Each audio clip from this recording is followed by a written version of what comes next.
Vahid Hindistan dövlətinə, yəni aid deyil, amma qədim Hindistana aiddir. Hansı hadisələri günün deyə bilərsən? Bu bir, sonra?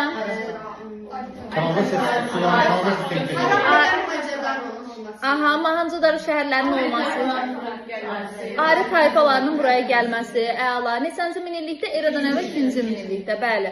Amma vahid Hindistan dövləti, yəni Hindistanda vahid dövlət nə vaxt yarandı? İskəndərin yürüyüşü olar. Deyə bilərsən, afərin sənə, Makedoniya İskəndərin yürüyüşü, Əhəmənilərin yürüyüşü. Onlarda bir yazı olmuşdu, indiyə qədər O Harappaların yazısıdır, bizə məlumdur.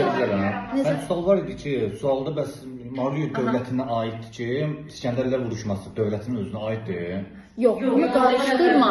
Görmüyor baxı, ümumi belə nəzərdə tuturuq ki, əgər bizə bəli, o Çandragupta üsyan qaldırır Makedoniyalılara qarşı, Mara sülaləsinə aid idi. Biz onu demirik. Eradan əvvəl 327-ci ildə buraya yürüş edildi. Bax, eradan əvvəl 327-ci ildə buraya yürüş ediləndə Vahid Hindistan dövləti var idi mi? Yox idi. Ay sağ olun. Çünki Vahid Hindistan dövləti 3-cü əsrin ikinci yarısında yaranıb.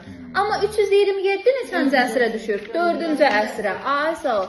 Sonra Əhəmənilərin buraya hücumu 6-cı əsrdir, eradan əvvəl.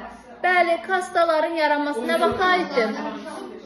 Buddizmin dini yaranması məsələn, Buddizmi. kəmərlərinin olması, kanalizasiya. Ay sağ ol. Bunların ilk dəfə belə gedir. Kastalarda Buddizmdə dövlətdən əvvəldə olar. Kastaların yaranması bəli. Çünki nə vaxtda aid olacaq? 6-cı, 5-ci. Bəs yaxşı, Buddizm nə vaxtdır? 11-ci əsrdə bəs nə 11 oldu? yox, 11 kastalar. 12-11 kastalar idi. Bəli, 6-cı əsrdə Buddizm idi. Bir də Hinduizm dininin yaranması. Bax, daha doğrusu Hinduizm dini 2-ci minillikdə, elə deyilmi? Burada vahid Hindistan dövləti yox idi. Görürsünüzmü?